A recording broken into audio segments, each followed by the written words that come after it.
Assalamualaikum warahmatullahi wabarakatuh. Bertemu kembali dengan saya Afrizal Air. Pada malam hari ini adalah malam menjelang 4 tahun tsunami. Malam hari ini kita akan berbincang-bincang malam tentang rehabilitasi dan rekonstruksi yang terjadi di Aceh selama 4 tahun terakhir ini. Pada malam hari ini kita angkat tema Pulom terhadap rekonstruksi dan rehabilitasi Aceh. Tsunami telah mengguncang Aceh pada tanggal 26 Desember 4 tahun lalu. Hampir seluruh negara donor ikut andil dalam memberikan bantuan untuk pemulihan kondisi Aceh, baik berupa bantuan fisik maupun non-fisik. Pemerintah Indonesia juga mendirikan badan khusus untuk melakukan rehabilitasi dan rekonstruksi demi membangun Aceh baru pasca terjadinya gempa bumi dan tsunami di Aceh. Badan Rehabilitasi dan Rekonstruksi atau BRR telah bekerja hampir 4 tahun untuk memulihkan kondisi Aceh. Namun sampai saat ini masih ada korban yang belum mendapatkan bantuan rumah yang layak huni. Sarana transportasi jalan juga masih belum rampung. Contohnya saja jalan menuju Melabuh Banda Aceh sampai saat ini belum terselesaikan. Kita tahu bahwa BRR juga sebenarnya suatu badan yang melakukan koordinasi terhadap bantuan rehabilitasi dan rekonstruksi untuk Aceh dan Nias. Pada malam hari ini untuk membahas tentang itu telah hadir 3 orang pembicara. Yang pertama sekali Bapak Taf Haikal. Beliau adalah juru bicara Kaukus Pantai Barat Selatan. Assalamualaikum Pak Haikal. Waalaikumsalam warahmatullahi wabarakatuh. Ya, apa kabar Pak pada malam hari ini Pak? Alhamdulillah sehat, tapi kayaknya nggak usah dipanggil Bapak lah, panggil Abang aja. Oke, baik Bang Haikal. Mungkin bisa diceritakan Bang, sudah sejak kapan Abang berada di Melabuh? Iya, terima kasih. Assalamualaikum warahmatullahi wabarakatuh. Yang pertama, terima kasih kepada teman-teman di radio yang malam ini kemudian mengajak saya untuk berdialog atau talk show. Saya insya Allah sudah 2 malam, tapi kebetulan saya di Nagan. Tapi tadi pagi saya meluncur ke Melabuh. Dan insya Allah malam ini sudah berkumpul kita di sini. Iya, tentunya dengan aktivitas yang sangat menyibukkan Bang ya. Ya, insya Allah. Mudah-mudahan kesehatan terus ada di kita. Iya, gitu. Oke. Baik, pendengar El Sago dimanapun Anda berada, itu tadi Bang Taf Haikal adalah juru bicara Kaukus Pantai Barat Selatan. Kemudian juga pembicara kedua kita pada malam hari ini Bapak Abdul Jalil. Beliau adalah Direktur Eksekutif GSS. Dan beliau salah seorang penggiat LSM di Melabuh. Assalamualaikum Bang Jalil. Waalaikumsalam warahmatullahi wabarakatuh. Ya, apa kabar Bang pada malam hari ini? Alhamdulillah sehat dan merasa sangat senang dan bahagia masih tak hidup sampai tahun 2008 ini dan tahun keempat tsunami. Terima kasih. Dan terima kasih para pendengar Esago yang mudah-mudahan diskusi kita pada malam ini membawa berkah dan rahmat. Ya, selaku penggiat LSM tentu sangat sibuk dengan aktivitas di akhir tahun Bang ya. Ya, oke, baik. Dan pembicara kita yang terakhir adalah Muhammad Hamzah. Beliau adalah Ketua AJI Aceh. Assalamualaikum Bang Hamzah. Waalaikumsalam warahmatullahi wabarakatuh. Ya, apa kabar Bang pada malam hari ini? Kita bisa berkumpul nih Bang. Alhamdulillah kabarnya baik-baik, berada dalam kondisi sehat walafiat. Saya baru tiba di Aceh Barat tadi pagi. Saya berangkat dari sana bersama teman-teman dari jurnalis, teman-teman dari Jakarta dan sebagian juga ada yang dari Aceh. Tentunya untuk meliput peringatan 4 tahun tsunami Bang ya? Ya, saya datang ke sini khusus yang pertama sekali saya ingin melihat bagaimana proses rapekon yang terjadi di Aceh Barat khususnya di usia yang ke-4 tahun ini dan melihat ada banyak perubahan dan perubahan itu juga apakah benar atau tidak. Tapi sekilas tadi saya juga sempat jalan-jalan, memang masih kita temukan ada masyarakat korban yang masih berada di barak-barak dan ini sangat ironis menurut saya. Oke, baik pendengar saya dimanapun Anda berada, itu tadi Bang Muhammad Hamzah, beliau adalah Ketua AJI Aceh. Baik pendengar Alsago, seperti biasa talkshow kita pada malam hari ini dengan tema Pulom. Tentunya bisa Anda ikut berpartisipasi melalui pesan singkat, baik itu berupa pertanyaan, saran, juga tanggapan Anda terhadap kondisi Aceh setelah 4 tahun terjadinya tsunami. Bisa Anda layangkan SMS di nomor 0852 7799 2528. Kami ulangi, 0852 7799 2528. 94.2. Pendengar Alsago, Anda masih bersama acara Pulom pada malam hari ini. Kami ingatkan kembali kepada Anda, apabila Anda ingin mengirimkan pesan singkatnya baik berupa pertanyaan, saran, juga tanggapan, silakan saja di nomor 085277992528. Kami ulangi, 085277992528. Tentunya pesan singkat. Pada malam hari ini kita tidak membuka dial telepon. Masih bersama 3 orang pembicara pada malam hari ini, ada Bang Taf Haikal, Bang Abdul Jalil, juga Bang Muhammad Hamzah dari Aji. Ya, baik, mungkin kita menuju ke Bang Taf Haikal dulu ya, selaku juru bicara Kaukus Pemuda Pantai Barat Selatan. Di saat Anda mungkin jalan-jalan selama 2 hari, baik itu di Nangan Raya juga mungkin di Melabuh, melihat perkembangan dari realisasi program Rehab Rekon khususnya di Pantai Barat dan Selatan. Ini bagaimana tanggapan Bang Taf Haikal? Ya, saya kira wilayah yang kemudian di Aceh pada 26 November 2004 itu yang terparah itu Banda Aceh, Aceh Jaya, Aceh Barat. Dan boleh kita katakan kemudian yang terakhir itu adalah Simelu ya. Saya kira 200.000 lebih korban yang kemudian menjadi syuhada pada saat itu. Dan itu tentu ada istri kita, anak kita, saudara kita, teman kita, dan sebagainya. Itu yang kemudian menjadi korban dari keganasan gempa dan tsunami itu. Ini kan semuanya sebuah peringatan yang kemudian diberikan kepada kita. Tapi juga kemudian bukan berarti kemudian kita juga apa yang kemudian terjadi hari ini itu kemudian kita berpasrah diri saja, tapi kemudian kita mulai merehabilitasi, kemudian rekonstruksi terhadap semua proses-proses yang kemudian luluh lantak pada saat itu.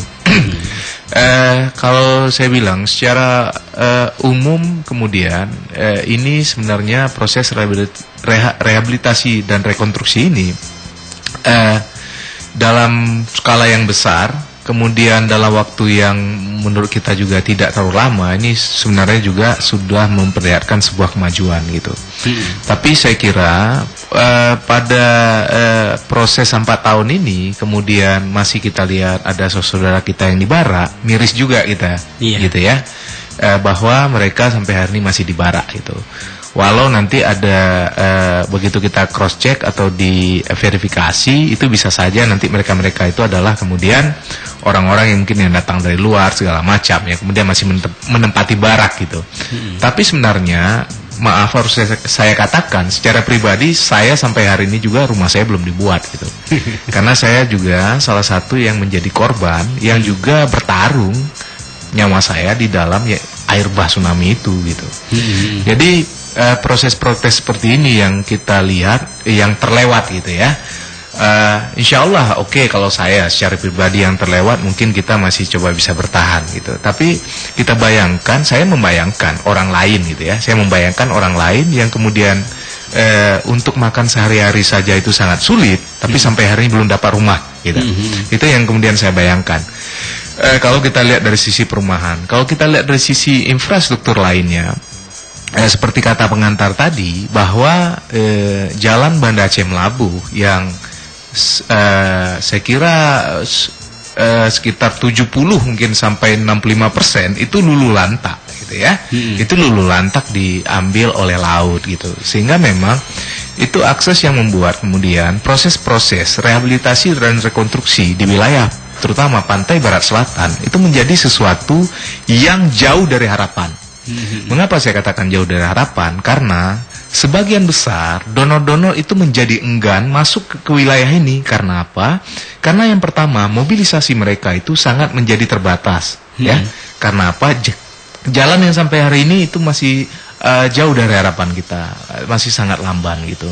Walau kita tahu bahwa semua proses-proses ini kan memang kalau sering ada orang yang bilang kan bukan simsalabim. Kita sepakat bukan simsalabim, semua juga harus pakai rasional. Tapi begitu kita dengar seperti jalan yang hari ini pada section 4 dihentikan, yaitu dari Lamno ke Calang sampai hari ini kemudian belum dilanjutkan.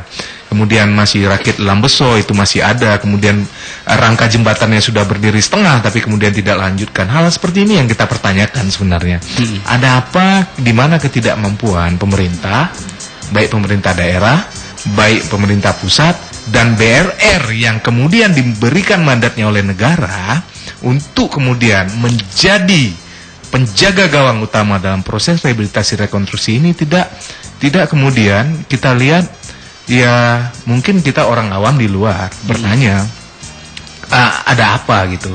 Tapi kan kemudian penjelasan-penjelasan yang lugas, penjelasan-penjelasan yang kemudian di media kita bisa baca gitu, itu kan enggak seperti ditutupi gitu. Biarkan masyarakat tahu sebenarnya ada apa persoalan-persoalan seperti itu, kemudian sehingga proses-proses itu bisa berjalan, tidak berjalan atau stagnan. Begitu juga perumahan. Itu yang kemudian harus dibuka luas kepada masyarakat sehingga kita tahu, dan di situ sebenarnya kontribusi masyarakat bisa diberikan terhadap proses-proses bagaimana mempercepat dan menjaga agar proses rehabilitasi dan rekonstruksi ini bisa berjalan sebagaimana kita harapkan. Karena semua stakeholder, semua komponen, semua masyarakat harus diminta kontribusinya terhadap percepatan dari proses rehabilitasi dan rekonstruksi ini. Mungkin seperti itu Pak Ja. Ya, baik, mungkin kita menuju ke Pak Jalil ya, selaku penggiat LSM yang selama ini bekerja di wilayah Melabuh dan sekitarnya. Kita melihat pada hari ini bahwa masih ada manusia barak yang tinggal di barak di beberapa titik mungkin di Kabupaten Aceh Barat. Ini bagaimana tanggapan dari Pak Jalil sendiri terhadap proses rehabilitasi dan rekonstruksi yang terjadi khususnya di Kabupaten Aceh Barat? Baiklah, sebenarnya apa yang mau saya sampaikan sudah Pak Hekel tadi udah banyak menyampaikan. Sebenarnya masalah rehab-rekon mulai dari Aceh sono menjadi Aceh sana saya pikir. Jadi dalam hal ini ya saya hanya mungkin menambah beberapa hal dan yang belum tersampaikan oleh Pak Hekel. Mungkin lebih lanjut nanti Pak Hamdah bisa menceritakan lebih lanjut menurut pandangan PES selama ini yang proses rehab ekon di Aceh sejauh mana sudah proses terjadi. Saya pikir asal muasal dan sebab musabab ya tidak lebih ya kacamata saya memandang ya bahwa pendidikannya yang tidak benar. Ya selama ini ya, pendidikan yang salah yang diterapkan di Indonesia Raya.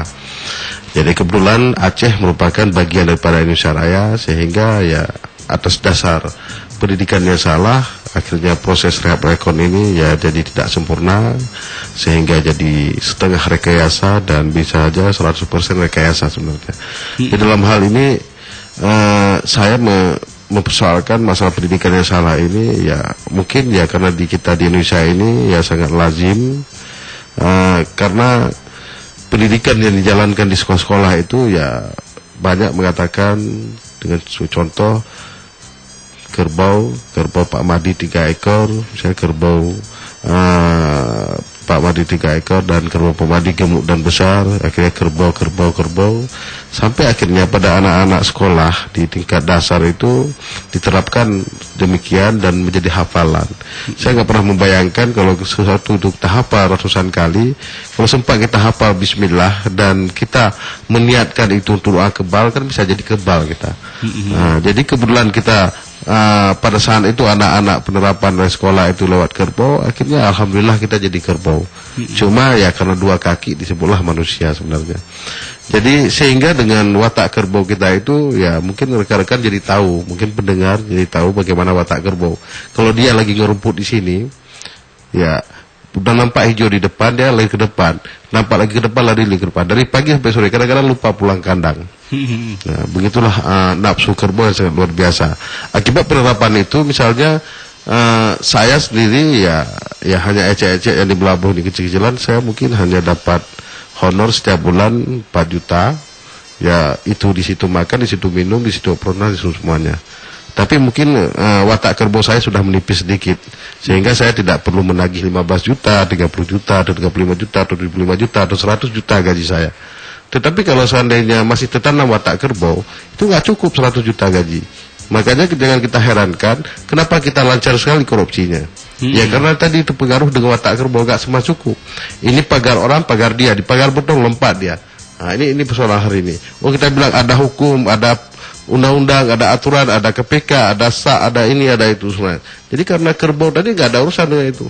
Ya dilanggar semuanya. Ini persoalannya hari ini. Jadi persoalan menurut saya, pandangan saya itu akibat pendidikan yang salah, sehingga salah fatal semuanya, sehingga penuh dengan rekayasa. Kalau kita lihat dari laporan BRR itu ya sangat luar biasa dasarnya. Ya untuk merekayasa, laporan itu sangat luar biasa dan kompani keluar sangat luar biasa berhasilnya.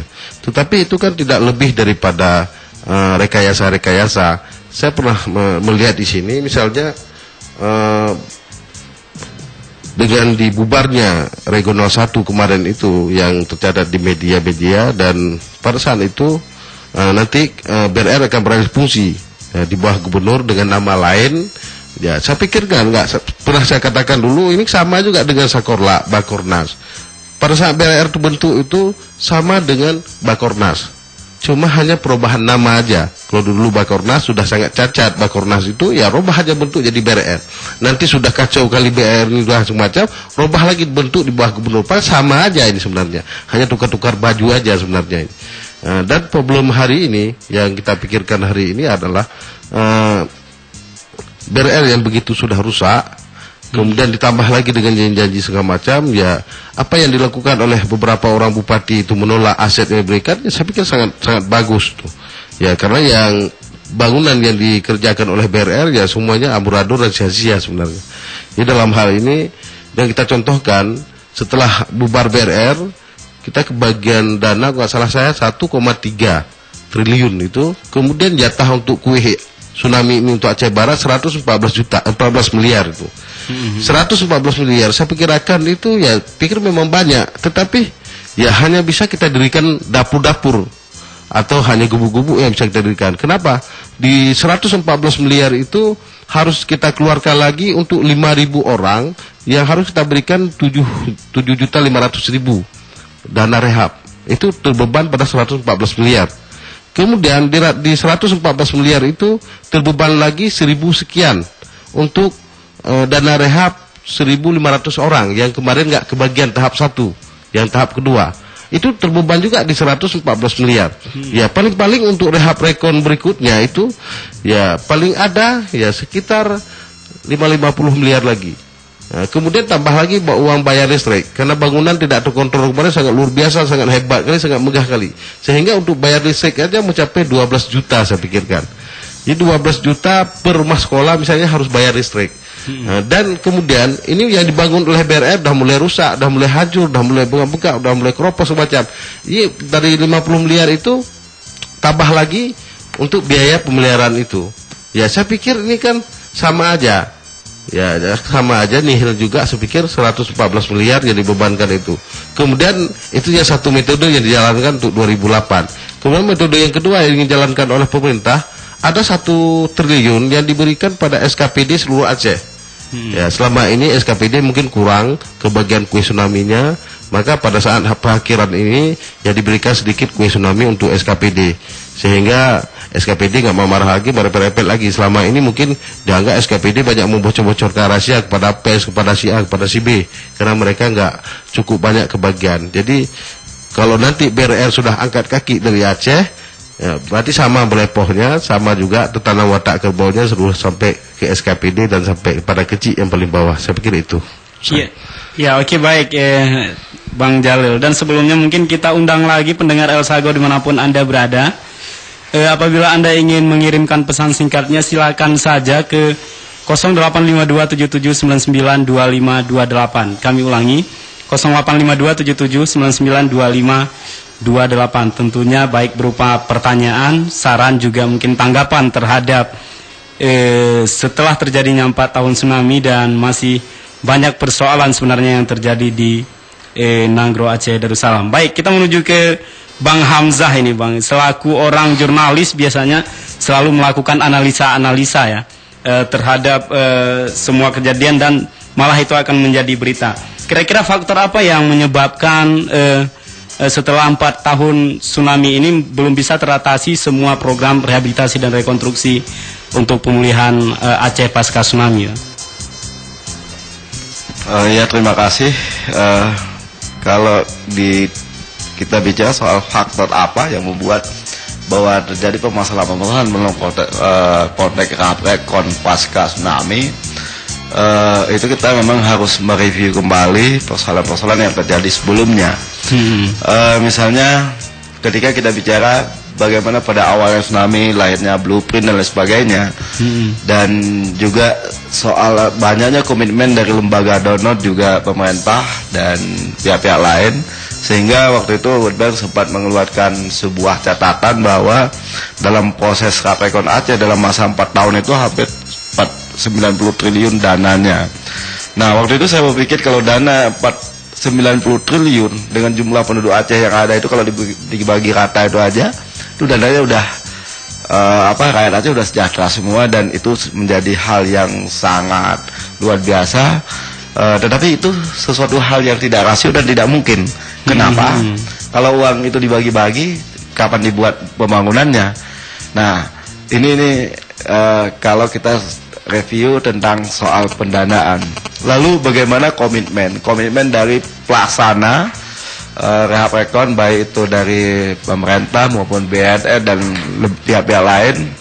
Itu kalau di awal-awal saya melihat komitmen itu bagus, tetapi implementasi dari komitmen itu banyak yang kadang-kadang tidak terrealisasi. Ini problem lain. Kemudian yang terkait dengan 4 tahun tsunami dan tepatnya besok pagi jam 8.30 rakyat Aceh akan mengenang kembali bagaimana peristiwa yang pernah terjadi pada tanggal 26 Desember pukul 8.30 yang waktu itu seperti disampaikan Haikal tadinya bahwa ada 250 jiwa rakyat Aceh itu menjadi korban dan lebih 150 yang hilang dan sampai hari ini tidak tahu kemana. Dan data itu dari periode pertama peringatan setahun tsunami, 2 tahun tsunami, 3 tahun tsunami, sampai 4 tahun tsunami saya belum menemukan data yang real. Ini problem pertama. Problem kedua dalam proses Rapekon adalah jumlah rumah korban tsunami. Misalnya kalau awalnya ada yang menyebutkan 600, ada yang menyebutkan 650, ada yang menyebutkan 700, dan terakhir ada sampai 800. Kemudian di tahun kedua itu menciut dan hasil verifikasi jadi turun menjadi totalnya 600. Pertanyaan selanjutnya, berapa rumah yang sudah dibangun dan berapa korban yang masih belum mendapat? Ironis memang, rumah dibangun segitu banyak tapi masih ada korban-korban yang tidak dapat. Lalu pertanyaannya, di mana kesalahannya? Nah, kemudian yang ketiga soal infrastruktur juga pelayanan publik. Misalnya katakanlah kalau kita melintas dari Banda Aceh pesisir barat itu menuju ke Melabuh, itu kita terlihat jelas misalnya di Calang itu sebagai kawasan juga lulu lantak waktu itu rumah sakitnya belum selesai dan sempat beberapa kali kontraktor lari misalnya. Ada beberapa rumah yang masih terpanjang besi-besi itu yang sudah berkarat misalnya. Ini diselesaikan kembali dengan kontraktor yang lain, tapi pertanyaan selanjutnya bagaimana yang si pelaksana yang sebelumnya sementara uang pernah dicairkan misalnya. Ini terkait dengan kelemahan dalam proses penegakan hukum. Nah, kemudian juga soal juga kita tidak bisa menyalahkan di tingkat atas, juga di tingkat bawah juga ada kesalahan-kesalahan, misalnya dalam hal pendataan. Ya, ada data-data kadang-kadang misalnya di desa ini ada korban 10 jadi 20 misalnya, ini ada penggemukan ini juga tidak ada tindakan-tindakan. Tetapi ketika saya mencoba review kembali pernyataan Pak Kuntoro, Kepala BNR waktu peringatan 3 tahun tsunami di Calang, waktu itu beliau mengatakan bahwa pada 2008 pertengahan semua korban tsunami sudah tuntas rumahnya. Lalu saya tadi siang ketemu dengan Pak Bupati, juga ada teman-teman saya dari luar yang dalam sebuah pertemuan khususnya Komisi Pers tadi.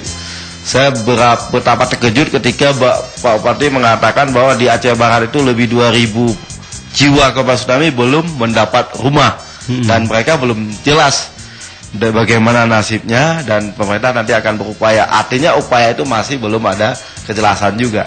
Nah, pertanyaannya, kenapa dulunya menyatakan bahwa pertengahan 2008 rumah tuntas, tapi sampai 4 tahun tsunami belum tuntas? Dan ironisnya lagi di Aceh Barat ini, saya baru tadi, karena saya tadi sampai ke sini tadi pagi, dan sejak sampai sebelum ini sudah purat-purat berapa, ada ketemu seorang anak yatim, dan saya sangat terhenyuh. Dia itu korban tsunami tapi tidak dapat bantuan dan belum dapat rumah. Ini juga masalah-masalah yang kadang-kadang kurang diperhatikan. Saya pikir memang persoalannya kembali ke pertanyaan awal, di mana salahnya? Saya tidak bisa menyebutkan salahnya di mana, tetapi menurut pengamatan saya, yang pertama itu kalau kita lihat dalam konteks tsunami bahwa persoalan Aceh itu persoalan yang sangat kompleks. Yang pertama itu Aceh di satu sisi baru lepas dari konflik, di sisi lain Aceh baru dihantam gelombang tsunami. Nah, dua problem besar ini harus dituntaskan dalam limit waktu tertentu. Tetapi masalahnya kalau saya melihat lebih kepada pelaksanaan dari program-program itu tidak ada skala prioritas. Misalnya, katakanlah misalnya dalam tahun ini rumah korban tsunami tuntas semuanya. Tetapi yang terjadi bahwa dalam tahun yang sama itu semua dicaplok tapi semuanya nggak tuntas gitu. Nah, ini masalah. Dan memang ironis seperti tadi disinggung oleh Abdul Jali, itu soal memang udah dibayar mahal tapi masih ada masalah lagi, masih terjadi korupsi lagi ini. Nah, ini problem lain gitu. Nah, ini persoalan-persoalan yang semacam ini saya pikir menjadi pendidikan tersendiri bagi masyarakat bagaimana ke depan ini agar lebih memberikan dorongan-dorongan, tekanan-tekanan kepada pelaksana aparat pelayanan publik ini betul-betul dijalankan sesuai dengan aturan-aturan mekanisme yang ada dan tidak lagi merugikan pihak-pihak korban. Ini dalam konteks ini. Tapi kalau kita lihat dalam konteks lebih luas lagi, misalnya kalau dalam saat tsunami itu kan tidak hanya yang jadi korban Banda Aceh, Calang dan Melabuh, tapi juga ada daerah-daerah lain, karena pada waktu tsunami itu ada sekitar 10 kabupaten kota di Aceh itu kena. Nah, problemnya misalnya bagaimana kalau di Simolu itu juga masih ada masalah-masalah. Nah, masalah itu saya lebih melihat berdayaan pelaksana program Rehab Rekon itu dalam menentukan mana program yang skala prioritas dan mana program menjadi andalan dan mana yang harus diutamakan, sehingga sampai ke 4 tahun bahkan berapa bulan lagi berakhir itu masih ada pekerjaan-pekerjaan rumah dan masih ada permasalahan yang belum terselesaikan. Saya pikir itu untuk sementara, mungkin nanti bisa kita diskusi kembali. Ya, oke, baik Bang Hamzah. Sebelum kita lanjutkan pembicaraan kita, mungkin kita akan bacakan dulu beberapa SMS pendengar El Sago yang telah masuk ke meja redaksi kami. Yang datangnya dari 08526067 sekian-sekian. Rehab Rekon is okay katanya. Tetapi listrik sama 3 raya sering mati ketika kami sholat maghrib. Tolong kasih saran kepada pimpinan PLN agar bisa menghormati ibadah kami. PLN sama 3 memang perlu Rehab Rekon. Baik, kita lanjutkan lagi yang datangnya dari 23 sekian-sekian dari Andi di Lapang. Implementasi perencanaan partisipatif dalam pembangunan pasca tsunami harus diutamakan. Banyak program-program pembangunan yang tidak sesuai dengan keinginan dan kebutuhan masyarakat. Dan kemudian yang datangnya dari 0852 60 sekian-sekian. 4 tahun tsunami, kok masih ada orang tinggal di barat? Dari Adi di Sigli, Aceh PD. Selamat malam warga Aceh PD semuanya. Baik, mungkin Bang Haikal bisa menanggapi dari 3 SMS yang telah kita bacakan tadi, Pak. Iya. Tapi paling tidak juga bahwa harus kita ingat bahwa tsunami ini bukti solidaritas dunia pada kita. Ya. Jadi bagaimana kemudian tsunami terjadi, lebih daripada 50 kalau tidak salah saya 54 negara kemudian berduyun-duyun datang ke Aceh kemudian membantu kita. Kalaulah kemudian di luar planet bumi ini ada manusia lain mungkin akan datang juga membantu Aceh. Ini hal yang kemudian harus kita syukuri juga, ya, bahwa masyarakat dunia kemudian juga masih sangat solider, ya, sangat peduli dengan kita di belahan ini, gitu. Karena memang ini bencana yang saya kira mungkin 100 tahun terakhir ini yang paling dahsyat, sehingga memang banyak orang kemudian terhenyak, tergugah untuk membantu kita. Tapi dalam proses-prosesnya sebenarnya kan juga harus dilihat bahwa bagaimana semua komponen itu digerakkan gitu. Misal tadi apa yang disampaikan, partisipasi masyarakat itu kemudian didorong untuk lebih terlibat. Bagaimana penglibatan partisipasi masyarakat adalah dengan kemudian membuka seluas-luasnya informasi-informasi apa yang kemudian sedang dilakukan, apa yang sedang terjadi, sehingga memang masyarakat merasa memiliki dan ikut terlibat aktif terhadap proses-proses rehab dan dekon yang sedang terjadi. Kemudian juga harus dicatat bahwa sebentar lagi memang akan berakhir. Tapi sebelum berakhir saya kira juga harus kita lihat bahwa ini pasca keluarnya BRR banyak juga sebenarnya persoalan-persoalan yang akan muncul gitu ya. Arti kata bahwa ledakan pengangguran ini pasti akan terjadi. Karena banyak yang selama ini tenaga-tenaga kerja kita terserap di BRR atau di NGO internasional. Kemudian juga tidak lupa bahwa dengan banyak budaya yang selama ini juga masuk, bahwa pergeseran-pergeseran ini juga akan terjadi. Tingkat solidaritas di antara masyarakat saja ini juga akan bergeser gitu. Karena apa? Maaf, hampir semua dihitung dengan materi di Aceh gitu. Malahan dulu pernah kita baca di media, kalau mau berwisata mahal datanglah ke Aceh gitu ya. Ini yang berikut yang akan kita hadapi setelah pasca BRR ini. Dalam sebuah bencana yang besar, saya kira kita juga harus akui bahwa apa yang sudah dilakukan BRR hari ini memang maksimal. Tetapi dalam maksimal, seperti yang sudah disampaikan oleh dua narasumber tadi, bahwa juga ada proses-proses yang tidak berjalan sebagaimana mestinya. Arti kata bahwa cross-check data, validasi data gitu, atau juga komitmen-komitmen awal terhadap apa yang sudah dijanjikan oleh negara donor, ini juga yang membuat kemudian proses-proses ini menjadi lamban. Ya, contoh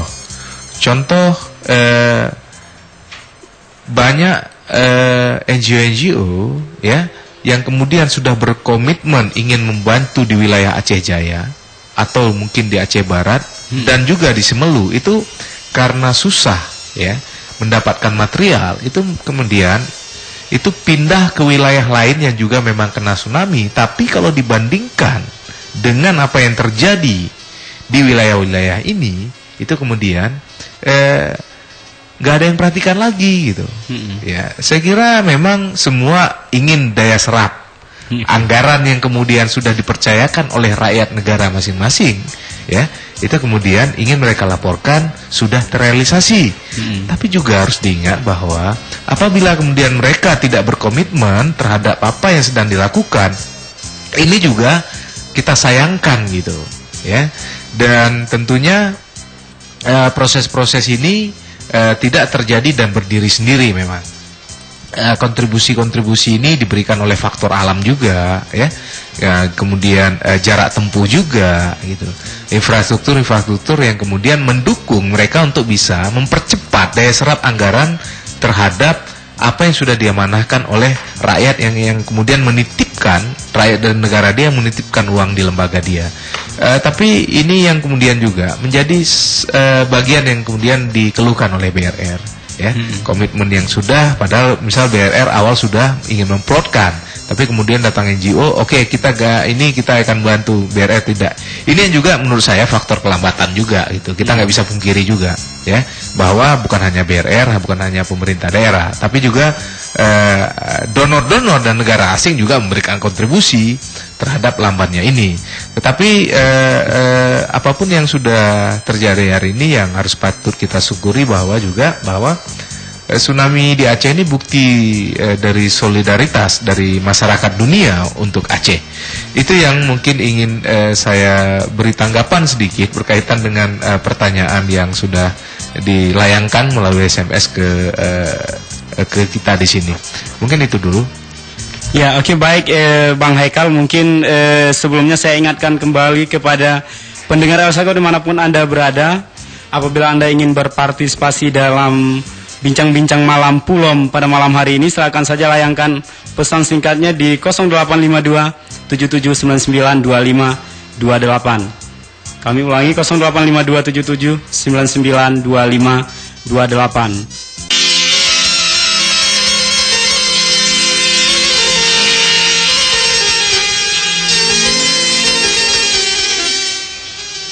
Pendengar Elsago, kita masih dalam acara bincang-bincang malam Pulom pada malam hari ini, dan masih bersama 3 orang pembicara, yaitu Pak Bang Taf Haikal, juru bicara Kaukus Pantai Barat Selatan, juga Bang Muhammad Hamzah, Ketua AJ Aceh, dan Abdul Jalil, Bang Abdul Jalil, Direktur Eksekutif GSF.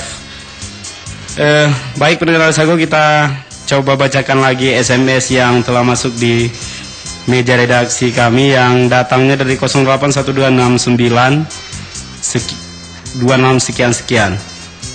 Assalamualaikum, ini Wawan dari Sigli. Wawan mau tanya soal rumah bantuan yang fakir, apa dia berhak mendapatkan, apa orang yang kena tsunami saja yang berhak mendapatkan rumah? Terima kasih. Mungkin nanti akan ditanggapi oleh pembicara kita pada malam hari ini. Dan kemudian SMS yang datangnya dari 08136268 sekian. Assalamualaikum. Waalaikumsalam. Biasanya GSF selalu ikut berpartisipasi pada saat ulang tahun tsunami. Seperti pada ulang tahun tsunami yang pertama, GSF turut mendata nama-nama korban tsunami di kain 1000 meter dan kegiatan lain seperti doa bersama. Ini sungguh luar biasa. Untuk tahun ini Pulom kegiatan yang dibuat oleh GSF. Ya, mungkin langsung saja Bang Jalil bisa menanggapi SMS yang telah kita bacakan tadi. Baiklah, sebenarnya cukup dasar-dasar nih pertanyaan ini. Ini hampir tumbang kita menjawabnya ini.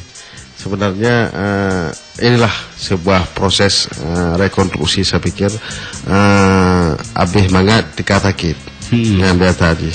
Jadi dalam hal ini saya pernah dulu teringat saya tulis ada di beberapa media dimuat, bahkan ada beberapa SMS yang masuk meneror saya, tetapi ya saya tidak problem dengan SMS teror itu. Saya pernah mengangkat malapetaka sebuah bantuan, saya pikir. Hari ini ya semua pihak berlomba-lomba untuk masuk ke Aceh. Otomatis yang menawarkan bantuan bermacam-macam. Kemudian pasca tsunami ini ya rehab rekonnya tidak sempurna sama sekali. Kemudian yang jelas ingin Aceh ini disonglap atau disulap lebih dahsyat lagi. Ya kalau di sana nanti akan di Jatim ada lumpur lapindo, ya mungkin di Aceh ini ada lumpur api mungkin. Saya pikir saya mengimbau kepada pendengar, ya ini faktor pendidikan yang salah tadi ya, dan kita sangat ketinggalan jauh. Dan ini sepertinya saya sebenarnya sangat tidak sesuai dengan prinsip saya harus berbicara primordial, tapi kadang-kadang lahir primordialnya. Saya mengingat Banda Aceh Melabuh sama dengan tahun 70-an. Jadi kita harus naik rakit, kita harus menginap di jalan, sehingga hanya berapa orang lah yang bisa sekolah di Banda Aceh. Ya bagi orang-orang yang elit yang sangat berkemampuan, tapi cukup banyak yang tidak bisa melanjutkan studi di Banda Aceh. Tetapi hari ini kita pikir hal yang sama kembali terjadi di Aceh kembali pada tahun 70-an. Hanya anak-anak orang berada yang mungkin mampu mengirim ke Banda Aceh, sedangkan anak-anak yang tidak berada ya akhirnya harus tetap berada di Belabuh dan tidak melanjutkan kuliah. Dan kalau seandainya kita lanjutkan kuliah, yang jelas kalau untuk kita kunjungi anak kita yang kuliah di Banda Aceh itu ya mencapai 500 juta habis uang. Mungkin untuk satu malam kita nginap dan belum lagi longsor di jalan. Kalau longsor jalan berarti kita nggak cukup uang 500 ribu untuk kita jenguk anak di sana. Tapi kalau seandainya selama ini sebelum tsunami sangat bagus jalannya, seandainya misalnya pegawai negeri sekolah anaknya di Banda Aceh, hari Sabtu berangkat, pagi sore Minggu malam Senin sudah bisa balik lagi ke Melabuh, saya pikir. Dan hal ini kembali terjadi dilakukan di Aceh sehingga kita sangat jauh ketinggalan. Dan ini saya pikir faktor kesengajaan sehingga ya ada kesalahan si A, ada kesalahan si B, ada kesalahan pembuasan tanah, ada semua yang jadi runyam sebenarnya sampai hari ini. Yang jelas jalan Melabuh Banda Aceh masih hancur-hancuran dan tidak bisa kita lalui dengan baik. Jadi dalam hal ini kalau kita tanya masalah si A bagaimana dapat rumah, si B bagaimana dapat rumah, fakir miskin bagaimana dapat rumah, segala macam, yang korban tsunami aja masih banyak yang belum dapat rumah sebenarnya.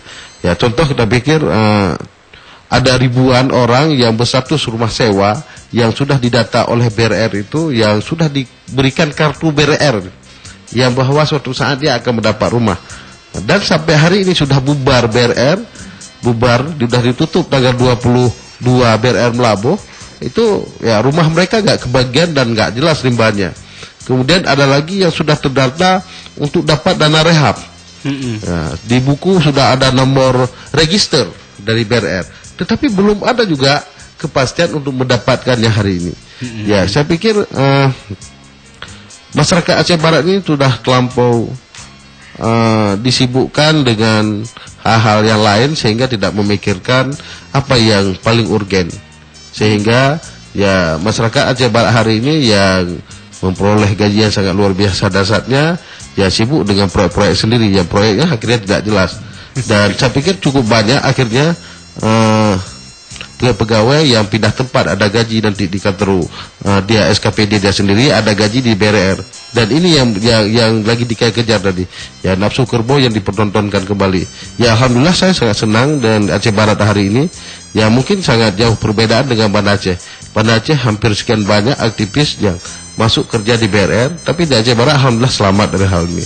Dan aktivis-aktivis yang ada di Aceh Barat tidak masuk kerja ke BRR dan siap dengan gaji di lembaga masing-masing, ya walaupun hanya sekedar uang pecah atau uang receh. Ya, tapi tentunya bukan yang menerima gaji 15 juta itu adalah kerbu, Bang Jalil ya. Ya, itu kadang-kadang ada juga sama dengan kita tafsirkan hari ini. Ya selama ini Amerika mencari-cari kimia Saddam Hussein. Kadang-kadang kimia itu berubah menjadi sepatu. Itu hal yang mungkin saja terjadi. Ya Aceh Barat ya kita bilang ya kita manusia, tapi yang dua kaki kadang-kadang ya kita berubah juga semata-mata di Allah menghendaki kita jadi kerbau kadang-kadang. Jadi persoalan hari ini ya persoalan Allah menghendaki hal seperti itu. Jadi dalam hal ini ya GSF sebenarnya ya ikut berpartisipasi sebenarnya. Ya saya sendiri dan beberapa staf saya, ya saya pikir hampir setiap tahun kita berperan aktif dalam merespon hal-hal rehab rekon di Aceh ini.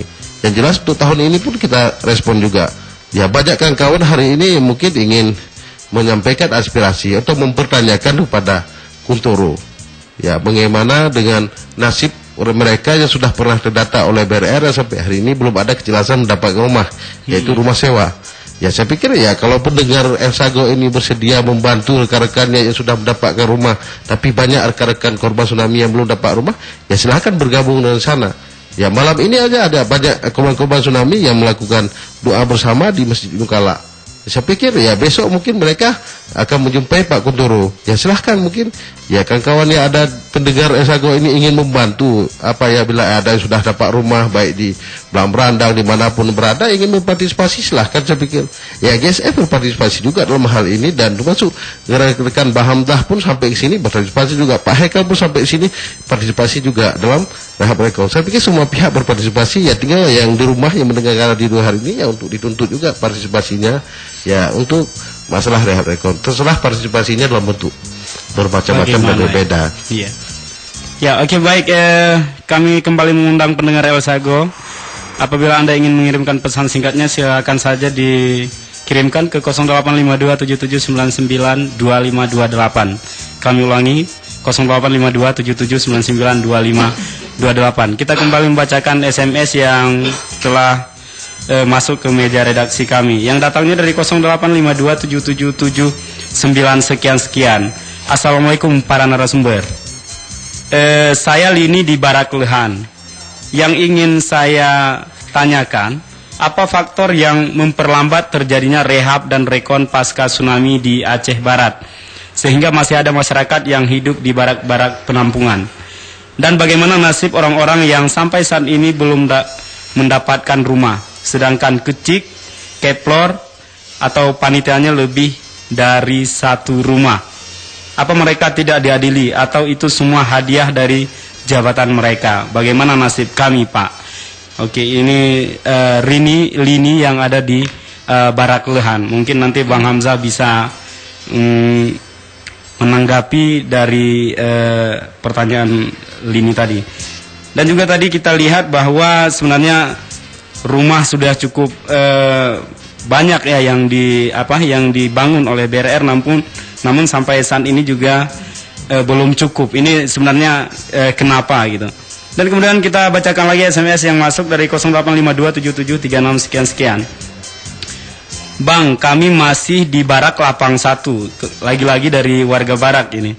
Yang berlumpur.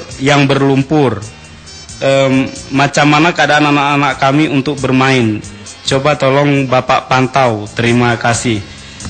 Dan yang datangnya dari 08 kami mohon maaf kepada pendengar El Sago, pada malam hari ini kita tidak menerima telepon, hanya cukup mengirimkan pesan singkatnya di 085277992528.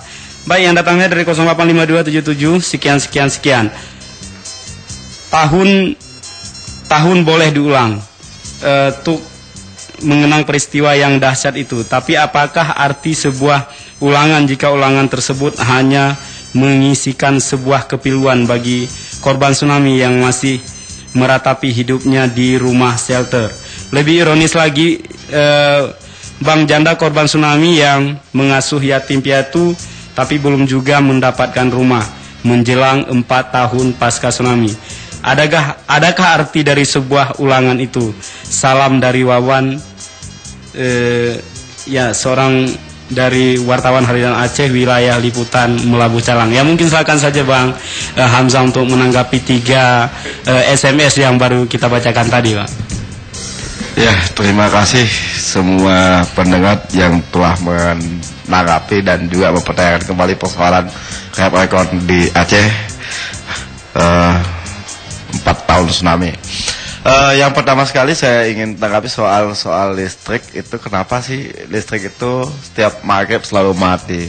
Ini sebenarnya ini menjadi penyakit yang dialami oleh PLN. Apakah PLN yang sakit atau orang yang mengelola PLN yang sakit?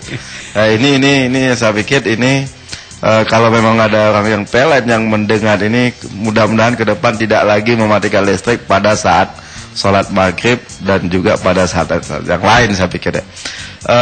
Dan ini menjadi sebuah masukan dan nanti kita juga akan sampaikan kepada pihak-pihak PLN untuk bisa menampung semua aspirasi yang disampaikan oleh masyarakat, terutama konsumen. Bagaimanapun juga konsumen itu tidak boleh dirugikan. Dan ini memang jadi masalah lain lagi ketika misalnya pasca tsunami itu kita dulu sering mendengar bahwa semua korban tsunami yang sudah mendapatkan rumah itu biaya listrik itu akan digratiskan. Tapi ada lokasi-lokasi yang harus dibayar. Dan saya sendiri tidak mengatakan saya dapat atau tidak bantuan, tetapi saya juga berada di lokasi tsunami dan untuk pasang listrik saya harus mengeluarkan uang lebih 1 juta gitu. Nah ini juga saya lihat konsisten apakah uang itu memang dipakai untuk yang lain atau memang begitu adanya gitu ya. Kemudian yang pertanyaan kedua, Rahab Rekon tidak sesuai dengan kebutuhan masyarakat. Nah, persoalan Rahab Rekon tidak sesuai ini juga sangat-sangat subjektif ya. Kenapa saya katakan subjektif? Kita juga kalau harus melihat sesuatu yang sangat objektif ya. Kalau dilihat dalam konteks Rahab Rekon, ada yang sesuai dengan kebutuhan masyarakat, juga ada yang sesuai dengan kebutuhan dari semua elemen masyarakat. Tetapi memang ada harapan-harapan yang mungkin belum tersalurkan sehingga masih terkesan ya, ada yang tidak sesuai. Tetapi tidak sesuai ini memang seperti misalnya dalam hal pengembangan ekonomi. Kalau saya misalnya menceritakan sedikit bagaimana proses pengembangan ekonomi masyarakat pasca tsunami, misalnya BRN membuat sebuah lembaga Aceh Microfinance itu yang pada awalnya semangatnya sangat bagus. Lembaga itu akan menjadi sebuah BI-nya koperasi, menjadi banknya rakyat kecil. Tetapi apa yang terjadi dengan uang yang miliaran rupiah, bahkan ratusan miliar saya pikir, tetapi siapa yang menikmati dan bagaimana ekonomi masyarakat juga ini menjadi tanda tanya juga ini ya. Dan saya terakhir mendapat kabar bahwa pegawai dari Aceh Microfinance ini juga ngeluhkan gak dapat honor deh. Nah, lembaga yang ngelola ini malah mereka yang gak dapat honor. Nah, ini kan lucu-lucu deh. Nah ini sebenarnya ada permainan apa ya? Nah ini juga menjadi PR bagi masyarakat juga untuk terus persoalkan, karena bagaimanapun juga lembaga itu ada karena ada tsunami, dan tsunami itu ada juga datang simpati, dan simpati itu melahirkan sejumlah uang. Nah uang itu harus digunakan secara benar gitu. Nah kemudian sudah 4 tahun tsunami kok belum tuntas, itu dari pertanyaan siapa yang tadinya saya seperti yang saya ungkapkan di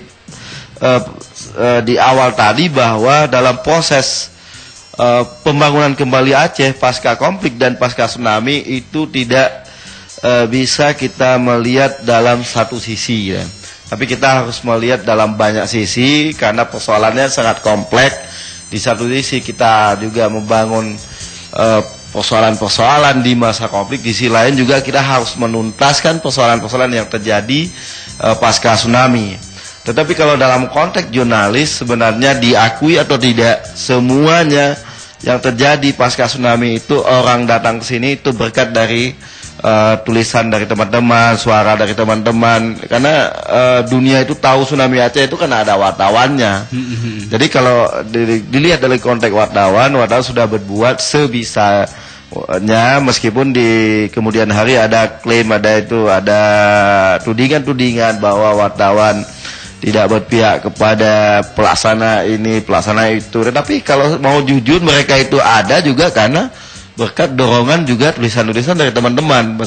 Dan wartawan dalam menyajikan berbagai informasi itu selalu menyajikan informasi-informasi yang benar, akurat, dan tidak membawa fitnah. Dan itu sesuai dengan aturan-aturan yang ada dalam konteks pers gitu.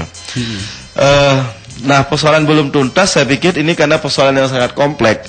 Nah karena kompleksnya permasalahan yang terjadi di Aceh, makanya saya katakan tadi bahwa dalam membangun Aceh itu harus ada skala prioritas. Skala prioritas itu misalnya dalam masa tertentu harus tuntas, misalnya rumah dituntaskan gitu.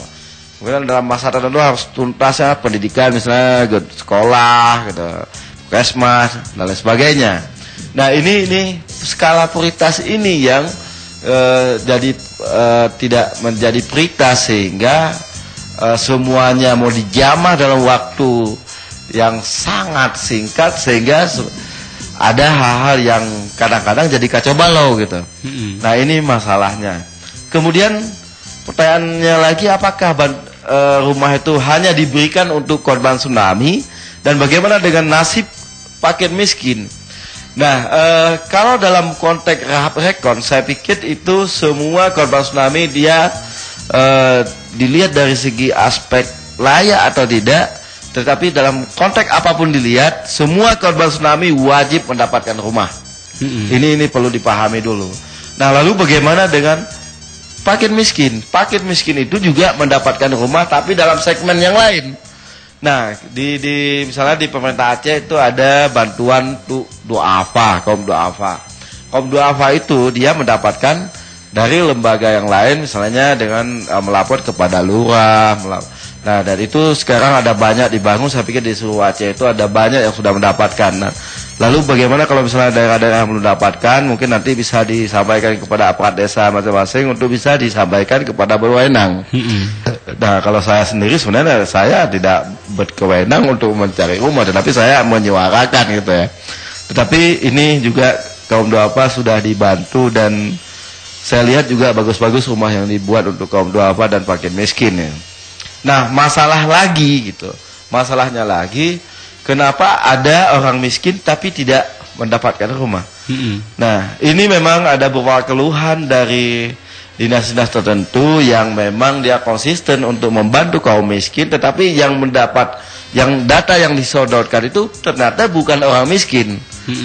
Nah, mestinya itu dapat untuk orang miskin tapi bukan orang miskin. Makanya ada data-data itu yang dicoret. Nah, pencoretan itu kadang-kadang berdampak kepada orang miskin. Nah, mestinya ini ada kejujuran lah dari ya pertama di tingkat akar rumput, tingkat bawah, sehingga tidak ada kesan bahwa kalau yang penting dia dapat semua dapat ya. Jadi salah-salah sedikit dibenarkan. Dan sebenarnya itu nggak dibenarkan ya. Nah, misalnya kalau kita lihat dalam konteks miskin ini, kalau Aceh itu kalau dulu misalnya jumlah masyarakat miskin sekian persen, sekarang jadi sekian persen. Tetapi ketika ada bantuan, orang miskin bertambah banyak. Ini problem lain, saya pikir ini penyakit masyarakat. Nah, kemudian soal rumah,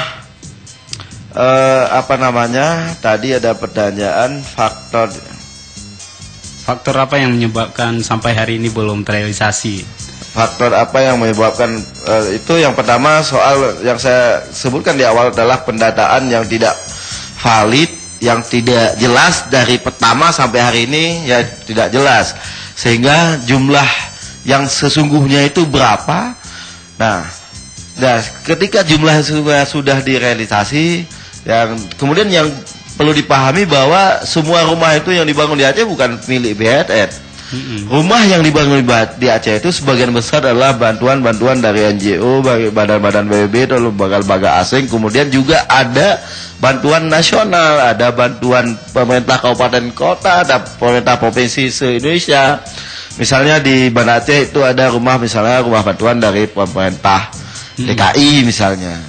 Begitu juga dengan sekolah-sekolah. Itu menunjukkan bahwa partisipasi, keprihatinan itu tidak hanya datang dari luar, juga dari dalam negeri sendiri juga lumayan banyak. Nah, lalu kenapa ada misalnya pelaksana, katakanlah ya pelaksana di tingkat desa itu malah dia dapat 2, tetapi ada masyarakat yang semestinya dapat, ini mereka tidak dapat. Ini sebenarnya kenapa ini terjadi? Dan masyarakat kita nggak pernah melapor bahwa ini kecil ini udah dapat rumah 3, kenapa nggak di ini? Nah, ketika ditanya itu hanya menyampaikan itu berdasarkan isu, berdasarkan informasi, meskipun bukti itu sudah ada, tapi dilapor itu tidak dilapor kepada yang berhak. Nah, masalah lain, ketika laporan itu ada, juga tidak ada tindakan-tindakan, sanksi-sanksi yang mestinya diberikan.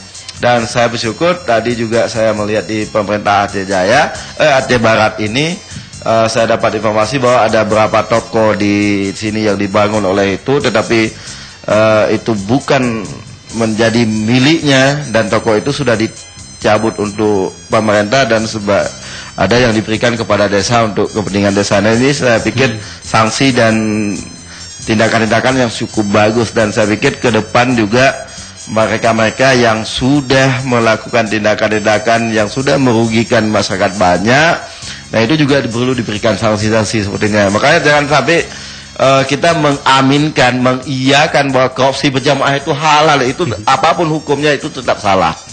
Siapapun ya pelakunya. Jadi jangan nanti misalnya Allah itu kalau di tingkat provinsi misalnya sudah ada yang melakukan ini, kita buat rumah banyak-banyak aja, yang penting kita udah dapat itu, karena ini kan bantuan, yang penting yang dapat orang Aceh gitu.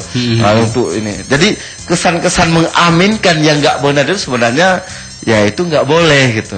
Nah, problem kita kan itu mengaminkan yang tidak benar kadang-kadang.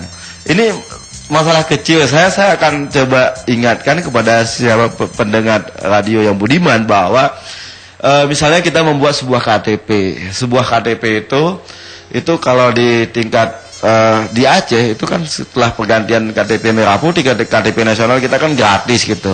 Nah, ketika ada misalnya aparat pelaksana pembuat KTP itu minta uang, nah kita mengistilahkan itu uang kopi. Nggak ada yang namanya istilah uang kopi. Dia itu udah digaji, ya itu hak dia, dan dia memang tugasnya di situ. Nah, kalau memang ada lagi petugas yang minta ini berapa bayarnya ala kadar katanya, nggak ada istilahnya ala kadar, itu nggak betul, jangan diberikan gitu. Jadi hal-hal semacam ini dari yang kecil ini kita coba mulai menghilangkan, sehingga kita tidak ada lagi bahwa yang mestinya ini hak orang jadi hak kita. Jadi yang hak orang lain ya hak orang lain, hak kita ya hak kita. Kemudian yang yang terakhir itu dari siapa? Wawan. Dari Wawan. Ya saya pikir yang pertanyaan Wawan juga saya sudah tanggapi, dan itu semua kembali kepada kita, dan untuk untuk memperbaiki sebuah sistem, untuk memperbaiki sebuah kebijakan, untuk memperbaiki sebuah daerah, sebuah kampung, itu semuanya kita harus jalan seiring. Kita ada sama dalam cara pandang, cara bertindak, dan yang paling penting lagi kita tidak melihat sesuatu dengan pandangan-pandangan yang penuh kecurigaan, karena sesuatu yang melihat dengan penuh kecurigaan akan menimbulkan sesuatu kesan bahwa yang dilakukan orang selalu salah. Saya pikir itu. Ya baik, Bang Hamzah, ini cukup menarik ya, ada warga yang tidak mendapatkan rumah. Ini adalah kesalahan dalam pendataan. Kira-kira siapa yang akan bertanggung jawab dalam hal ini? Baik, sebelum itu kita coba bacakan dulu SMS yang telah kami terima di meja redaksi, yang datangnya dari 08136292 sekian-sekian. Dalam rangka memperingati 4 tahun tsunami di Aceh khususnya kami warga yang kena tsunami sampai hari ini belum mendapat bantuan rumah. Sedangkan yang tidak kena tsunami sudah mendapat rumah sampai 5 unit. Yang menjadi pertanyaan kami, apakah kami ini bukan orang Aceh sehingga tidak dibantu? Untuk Bapak ketahui, kami setelah barak dibongkar, kami harus tinggal di rumah mertua. Sedih Pak, katanya. Mudah-mudahan Tuhan akan memberikan lagi tsunami yang lebih dahsyat. Ini doa kami yang terakhir untuk didengar. Amin. Baik, kita bacakan lagi SMS yang telah masuk di meja redaksi kami, yang datangnya dari 08136029 sekian-sekian. Assalamualaikum. Waalaikumsalam. Saya seorang ibu rumah tangga. Saya mau bertanya kepada BRR. Banyak sekali pilih kasih. Nama saya sudah lama terdaftar di BRR, tapi saya belum juga pindah dari shelter. Kenapa yang menyewa rumah cepat dapat rumah? Bantuan katanya. Baik, kita coba bacakan satu SMS lagi yang datangnya dari 08126904 sekian-sekian. Assalamualaikum. Waalaikumsalam. Pak pimpinan acara, mungkin ya para pembicara malam ini ya, kalau menurut saya hanya proyek bagi BRR atau yang lain-lain, maka pembangunan itu lambat. Maka saya sependapat dengan Bapak Jalil, katanya. Wassalam, dari Fadli. Ya baik, mungkin silakan Bang Tafhaikal untuk menanggapi 3 SMS, dan mungkin bisa juga nanti SMS sebelumnya yang sudah kita bacakan. Iya, baik. Saya kira mungkin kita jawab sekaligus saja gitu ya. Nanti yang mana terjawab atau nanti yang enggak terjawab bisa disambung oleh Pak Muhammad Hamzah. Saya kira proses rehab rekon ini kan belum berakhir ya. Terlepas kemudian bahwa BRR akan segera hengkang dari Aceh gitu ya, Badan Rehabilitasi dan Rekonstruksi. Tapi kan ini kemudian akan dilanjutkan oleh lembaga yang nanti akan menggantikan BRR gitu. Yang sudah pasti bahwa dalam kenduri yang besar gitu ya, itu pasti ada kemudian piringnya pecah, gelasnya pecah gitu. Tapi kita berharap kan pecahnya itu sekecil mungkin. Kalau bisa jangan pecah, tapi kayaknya itu tidak mungkin gitu. Ini yang kemudian harus kita dorong gitu ya. Saya kira peran-peran kita seperti Pak Muhammad Hamzah dengan medianya, dengan penanya, itu kemudian banyak bisa berbuat, menulis dan semua orang tahu dan semua saling mengingatkan gitu. Termasuk juga misal masyarakat sipil gitu, seperti Bang Jalil gitu ya, yang juga kemudian terus menyuarakan pada hal-hal yang sekarang apa yang kemudian SMS masuk gitu. Itu yang kemudian lembaga yang nanti akan melanjutkan proses rehab dan rekon ini itu punya kebijakan yang kemudian untuk menyisir kembali gitu ya pada korban-korban yang memang seharusnya mendapatkan haknya. Apa yang tadi seperti diungkapkan oleh Pak Muhammad Hamzah bahwa ini wajib gitu dapat. Ini yang harus dilakukan. Bahwa kemudian saudara kita masih di Barak, saya kira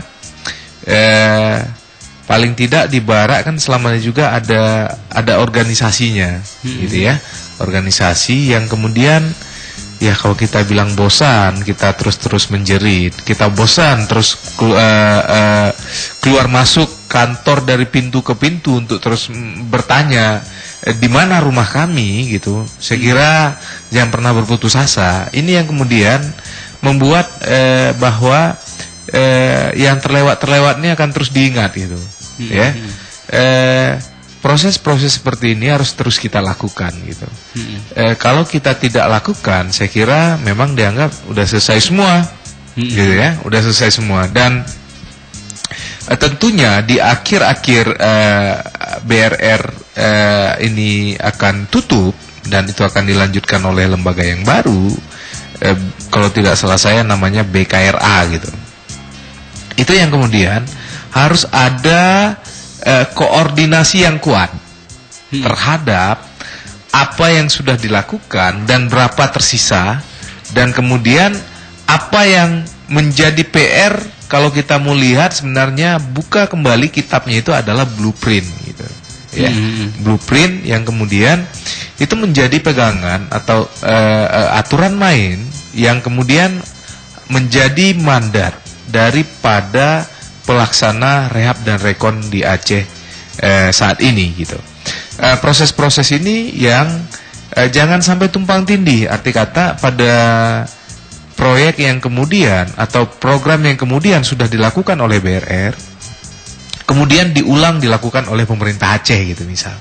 Ini kan nanti sebuah yang sia-sia, sehingga memang koordinasi-koordinasi seperti ini sangat penting dilakukan agar tidak ada yang kemudian tumpang tindih maupun kemudian yang terlewat proses-proses rehab dan rekon ini.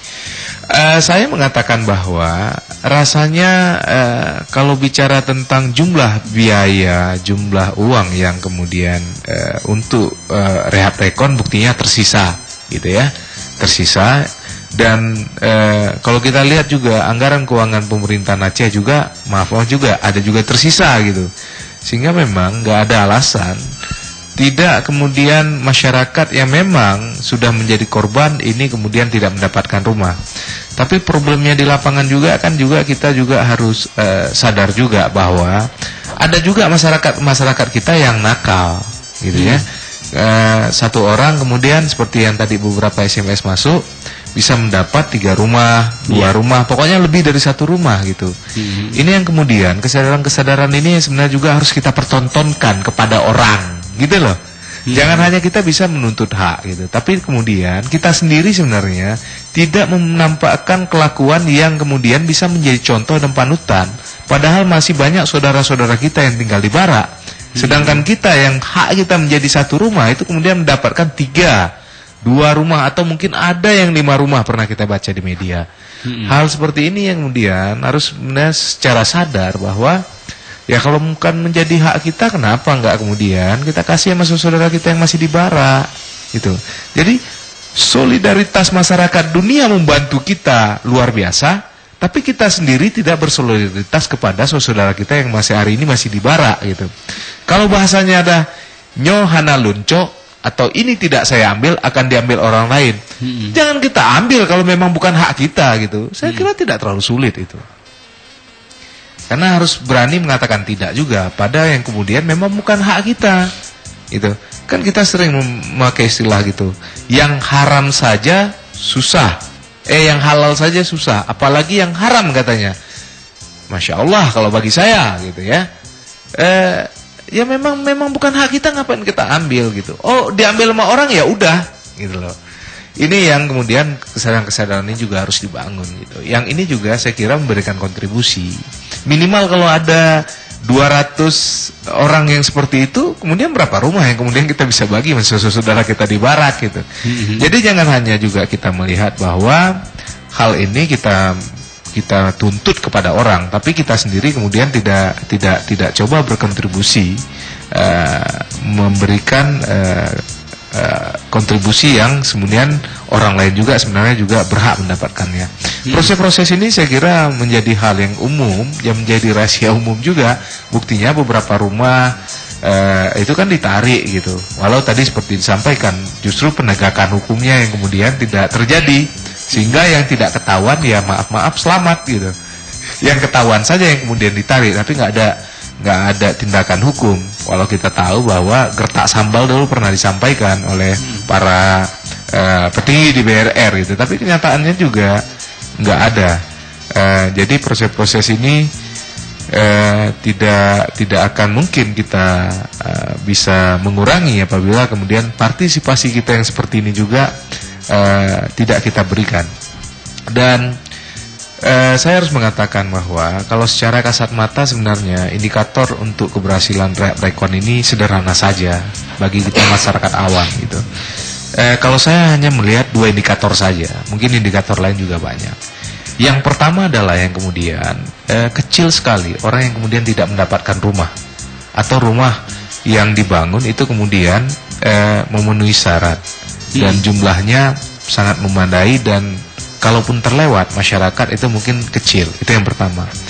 Yang kedua, saya kira indikator keberhasilan dari rehabilitasi dan rekonstruksi di Aceh ini adalah kemudian terbangunnya jalan Banda Aceh Melabu yang luar biasa menurut saya.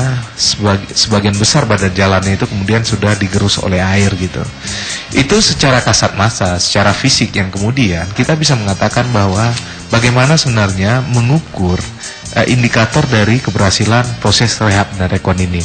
Kalau kita bilang nanti berapa jumlah orang yang kemudian dapat modal kerja segala macam, sebenarnya secara sederhana negara menyediakan infrastruktur bagaimana orang mudah cari uang.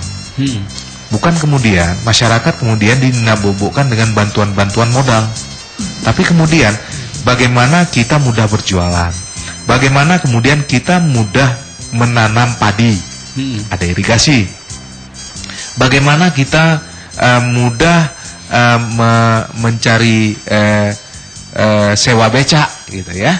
Itu dengan kemudian difasilitasinya tempat-tempat yang kemudian becak bisa beroperasi misal gitu, atau disediakan juga modal usaha yang kemudian masyarakat bisa mengakses dengan mudah mereka untuk kemudian bisa membeli becak gitu. Jadi hal-hal seperti itu yang sebenarnya juga bisa kita ukur. Tapi itu kan sangat subjektif gitu.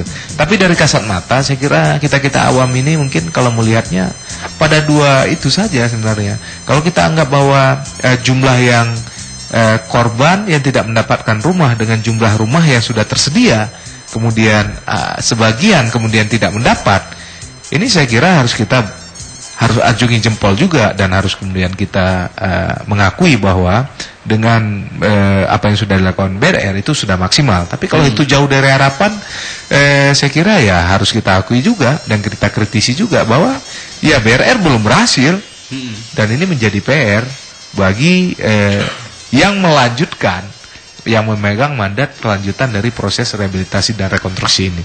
Mungkin itu ingin saya tambahkan.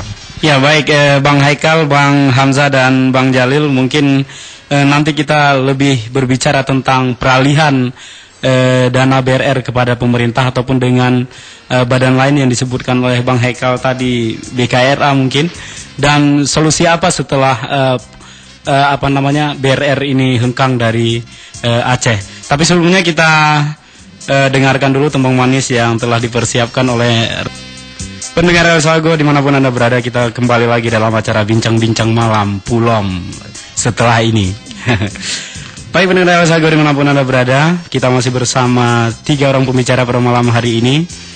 Ada Bang Tafaikal dari juru bicara Kaukus Pantai Barat Selatan, juga ada Bang Muhammad Hamzah, Ketua AJI Aceh, dan pembicara terakhir kita Bang Abdul Jalil, Direktur Eksekutif GSF. Baik pendengar Sago, kita kembali membacakan SMS yang telah masuk ke meja redaksi kami yang datangnya dari 081269 93 sekian. Assalamualaikum Pak, saya dari Suak Seke, kena bencana alam tsunami. Tapi saya sudah 4 tahun tsunami belum ada rumah bantuan.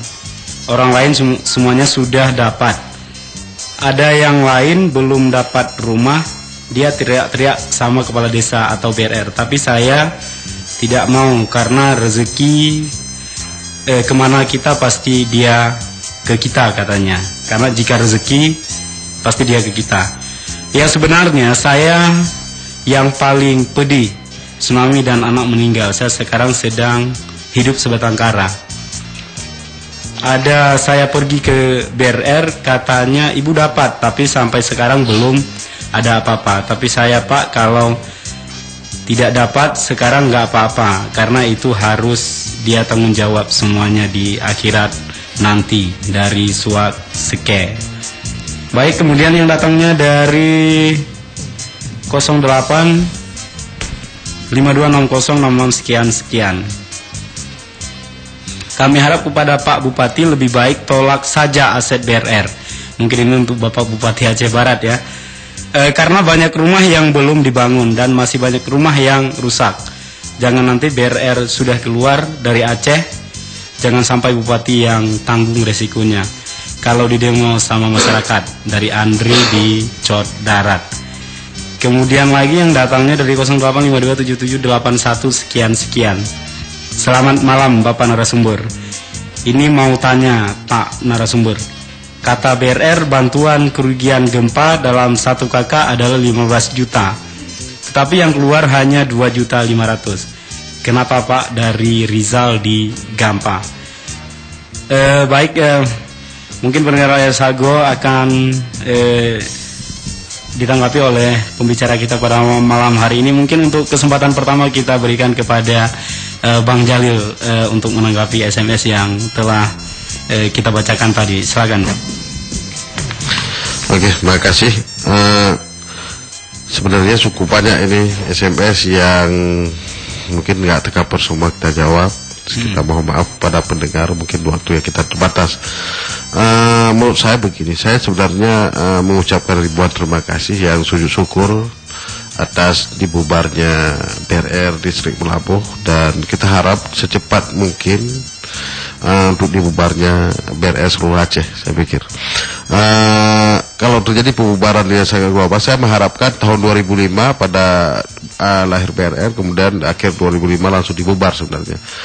Terjadi penghematan sangat luar biasa, anggaran yang rumah-rumah yang seperti di pertanyaan SMS ini akan tercover untuk kita bangun semua. Tetapi hari ini tidak tercover semua bangunan rumah, ada yang belum dapat, ada yang masih tinggal di bara, ada yang masih tinggal di shelter.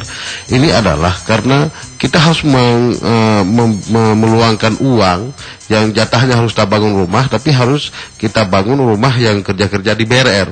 Ya, baik mereka bangun di Medan, bangun di Jakarta, bahkan mungkin ada yang bangun ke luar negeri. Ya, karena harus kita gaji mereka yang akhirnya kerja mereka tidak maksimal dan tidak ada sama sekali. Pegawai BRR ribuan, tapi yang kerja hanya sedikit saja, dan termasuk dari gaji BRR itu termasuk gaji menteri-menteri di situ semua. Nah, di situ semua gaji menteri dan gaji petinggi di Aceh segala macam di situ semua, sehingga yang kerja di BRR hanya 15 orang, tapi yang harus digaji ini mencapai ribuan orang. Ini yang membuat rehab rekon macet dan banyak yang tidak bisa diselesaikan. Bahkan ada beberapa orang yang tinggal di Barak Ujung Kalak itu sampai hari ini masih harus membayar sewa tanah Barak. Nah, karena belum dapat rumah. Itu di Ujung Kalak itu masih ada masyarakat yang tinggal di Barak, rumahnya belum dapat dan belum ada kabar berita dimanapun, tapi mereka harus membayar sewa tanah sekarang tinggal di Barak itu.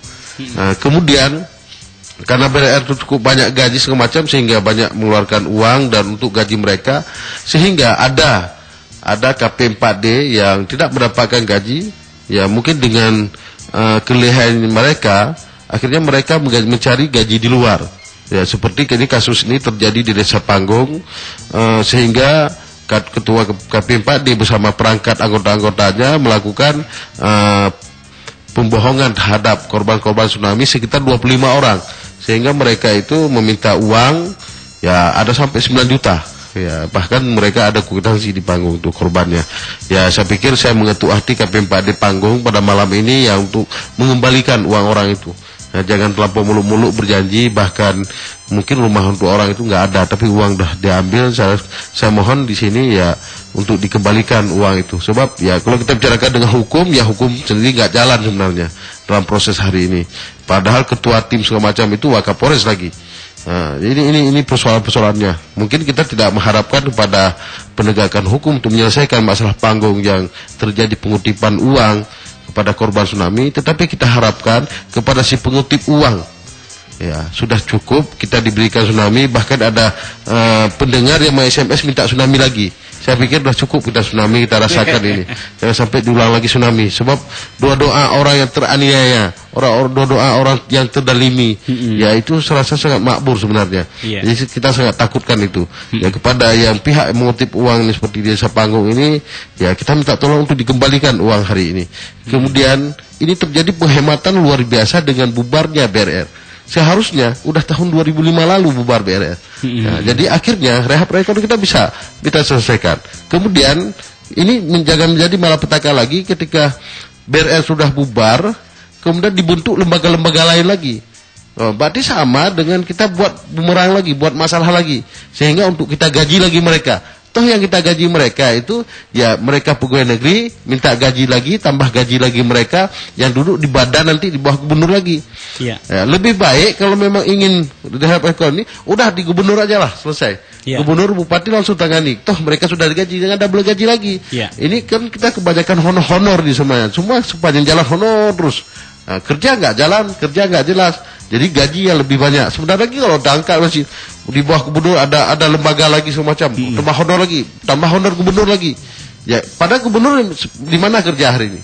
Ya, tapi honor. Nah, begitu juga menteri misalnya. Menteri digaji sekian dari negara semacam. Ada lagi gaji dari BRR, dari kue. Padahal dia nggak kena tsunami. Menteri di Jakarta pun puluhan orang dapat digaji. Bahkan ada menteri yang digaji dengan uang BRR itu, uang korban tsunami itu nggak pernah datang ke Aceh. Ya, saya pikir itu yang bisa sampaikan dalam hal ini. Ya, oke, baik. Mungkin kita ketahui bersama bahwa sebentar lagi adalah masa akhir BRR bertugas di Aceh. Mungkin di sini kita juga ingin ya bagaimana seharusnya setelah dana itu dialihkan ke pemerintah Aceh ataupun ke badan BKRA, mungkin strategi apa yang harus dilakukan oleh pemerintah Aceh ataupun BKRA sendiri? Mungkin kepada Bang Taf Haikal, silakan Bang. Iya, yang udah pasti seperti saya sampaikan tadi, itu yang harus dilakukan adalah koordinasi, kemudian memastikan bahwa aset-aset yang akan diberikan itu kemudian di cross check, jangan sampai kemudian aset-aset yang diterima itu fiktif, gitu. Atau kemudian dalam keadaan baik dilaporkan, tapi pada kenyataannya itu mungkin hancur sama sekali, itu penting, gitu. Karena terlepas dari apapun proses yang terjadi ini, itu kemudian harus jelas dalam keadaan apa diterima.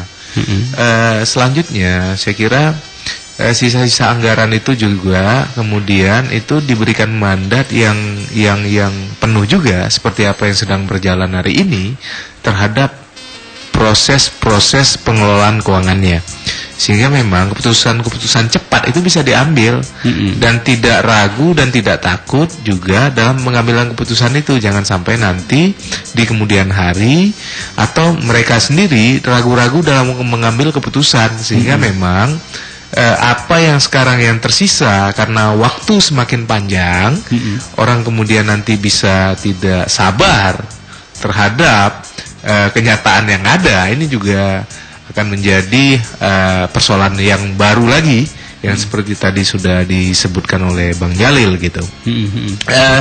Proses-proses seperti ini yang harus didorong, dan tentunya juga bahwa orang-orang yang nanti kemudian dimasukkan di dalam lembaga yang akan melanjutkan proses reakon ini bukan, maaf harus saya katakan, kemudian orang-orang yang kemudian memang karena dekat dengan kekuasaan atau dekat dengan seseorang, itu yang kemudian direkrut, gitu loh.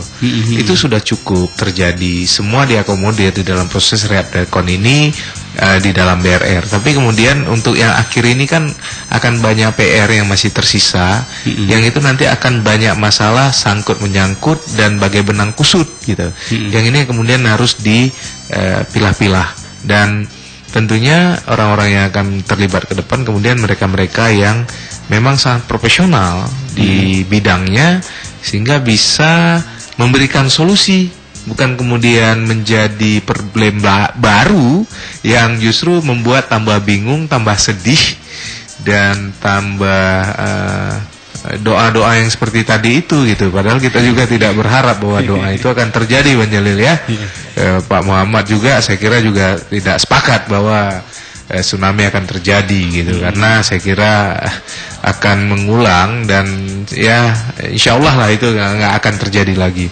Itu yang kemudian harus segera dilakukan. Saya mungkin tidak akan berdebat kepada apakah lembaga itu butuh dan tidak butuh, gitu. Tapi kalau secara singkat, secara sederhana, pendapat saya ini harus dilanjutkan, gitu. Karena apa?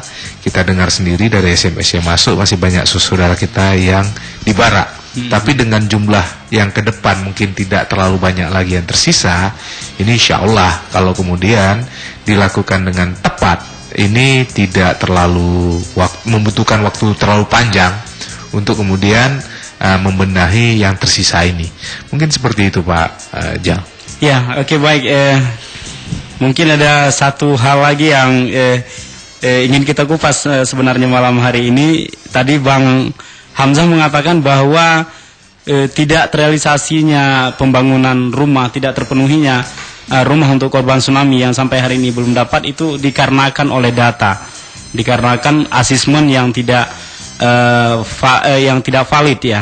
Jadi kira-kira bagaimana ini untuk ke depan di saat hal ini dilaksanakan lagi oleh pemerintahan Aceh ataupun badan yang dibentuk oleh pemerintahan Aceh sendiri? Silakan Bang Hamzah. Ya, terima kasih. Yang pertama saya ingin sedikit menanggapi soal keluhan ada korban yang benar-benar korban tidak dapat rumah, ada korban, ada yang bukan korban dapat rumah sampai 5 unit. Dan terhadap korban yang bukan korban dapat rumah 5 unit, saya minta dan saya sarankan kepada polisi untuk bertindak dan menangkap orang itu, karena perbuatan itu perbuatan kriminal dan itu tidak bisa dibiarkan. Kalau menurut saya ini siapa yang melaporkan tadi itu bagaimana nanti menyampaikan kepada pihak-pihak lain sehingga pelakuan-pelakuan semacam itu tidak boleh dibiarkan. Terkait dengan proses rekon yang sudah 4 tahun dan lembaga pelaksana rekon yang bakal berakhir, saya pikir untuk menuntaskan berbagai PR yang ada itu untuk ke depan, langkah yang pertama yang harus dilakukan adalah ada koordinasi instan antara stakeholder sehingga tidak ada lagi data-data yang sifatnya tumpang tindih. Itu yang pertama. Kemudian yang kedua ada semacam evaluasi di mana kelemahan kemudian kelebihan. Kelemahan itu perlu diperbaiki dan kelebihannya menjadi pembelajaran. Dan saya juga pada kesempatan ini juga berterima kasih kepada semua pihak yang terlibat dalam proses rekon di Aceh. Bagaimanapun juga kita harus mengakui ada di antara program-program yang dijalankan itu sudah sangat maksimal, tetapi memang masih ada program-program yang belum maksimal dan itu perlu tindak lanjutnya. Nah, kemudian untuk ke depan itu semua stakeholder yang terlibat tidak lagi membuat laporan-laporan ataupun kegiatan-kegiatan yang sifatnya kegiatan itu tumpang tindih gitu. Dan kita kan selama ini kan banyak program-program yang tumpang tindih sehingga terjadi pembekakan. Kalau saya melihat misalnya terjadinya misalnya penggemukan soal rumah, misalnya rumah yang mestinya misalnya dibangun itu 600.000, tetapi setelah rumah 600.000 itu tuntas, tetapi masih ada sekian ribu yang masih belum terpenuhi. Ini akibat dari pendataan yang tidak konsisten, kemudian laporan-laporan, dan ini tidak bisa disalahkan dalam satu pihak, tetapi ini melibatkan banyak pihak. Kemudian juga saya mengajak kepada semua masyarakat Aceh, terutama warga korban tsunami, untuk menjadi manusia-manusia yang bersyukur. Karena bagaimanapun juga diakui atau tidak, semua korban tsunami dan hampir sebagian besar masyarakat Aceh adalah menerima hikmah, menerima syafaat dari musibah itu. Misalnya saya berikan contoh meskipun kita belum dapat rumah, setidaknya mungkin rahmat-rahmat yang lain sudah pernah didapatkan. Misalnya katakanlah pada masa tanggap darurat setidaknya kita mendapatkan bantuan sembako misalnya. Ini kan bantuan yang paling kecil. Ini bantuan sekecil apapun sebenarnya perlu disyukuri, tapi sehingga kita tidak menjadi manusia-manusia yang tidak berterima kasih. Nah, sehingga ketika kita tidak menjadi manusia yang tidak berterima kasih, maka kita akan melihat sesuatu dalam konteks sakit hati. Ketika sakit hati itu muncul, kita akan selalu melihat sesuatu dalam bentuk kesalahan-kesalahan. Sehingga kita selalu terjerumus pada jurang yang sama. Untuk ke depan, saya harapkan hal yang pernah terjadi 4 tahun yang lalu itu tidak boleh terulang kembali. Sekian dan terima kasih. Saya akhiri billahi taufiq wal hidayah. Wassalamualaikum warahmatullahi wabarakatuh. Waalaikumsalam. Ya baik, mungkin Bang Jalil juga ingin menyampaikan di sesi terakhir ini harapan dan pesan mungkin kepada pendengar El Sago. Ini waktunya sangat terbatas, Bang. Mohon maaf sebelumnya. Ya, silakan, Bang. Baiklah, sebenarnya apa yang saya sampaikan tadi itu ya memang perlu dikritisi ulang dan perlu dikaji ulang. Saya mendengar informasi yang mungkin A1 sebenarnya, yang bahwa untuk Aceh Barat itu jatah uang 114 M dari 1,3 triliun. 114 M itu diperuntukkan untuk dana gelombang tahap kedua, gelombang 1 bantuan rehab rumah. Berarti ada sekitar 5.000 sekian. 5.000 sekian untuk dana itu, kira-kira menghabiskan sekian puluh M. Kemudian ditambah lagi untuk 1.600 sekian dana rehab untuk yang gelombang kedua yang belum terima. Nanti mungkin sekali diberikan pada tahun 2009. Untuk jatah itu kan 10 juta sebenarnya. Kemudian itu sudah menghabiskan sekian juta, paling ada tinggal sekitar 50 miliar. 50 miliar itu diperuntukkan untuk bidang ekonomi, bidang perumahan, bidang infrastruktur, bidang kelembagaan, bidang agama, sosial, budaya, dan gaji yang bekerja di situ. Ya, mungkin dari 50 M itu ya untuk gaji saya pikir 30 M. Ya, 20 M lah untuk bagi kepada 5 sektor tadi, leading sektor tadi. Kemudian saya tadi sore melihat sudah terjadi pengangkutan barang inventaris yang dilakukan oleh pihak yang bekerja di BR sendiri sebenarnya. Mereka sudah mulai mengangkut meja-meja, mobil-mobil yang ada di kantor BR. Saya nggak tahu kemana dibawanya. Ya mungkin karena kemarin sudah ditutup BRR, itu mungkin jadi milik bawa pulang ke rumah. Ya otomatis kalau dibuka badan lagi nanti, badan BRR di bawah gubernur lagi, nanti beli lagi inventaris ini. Nanti balik lagi pengendalian inventaris, dan termasuk di sisa dana tadi tuh di 114 M itu nanti balik lagi inventaris itu. Maka saya tidak setuju ada badan-badan baru lagi. Yang lebih baik digunakan kantor bupati aja, digunakan kantor gubernur aja, cuma pengawasannya yang diperketat.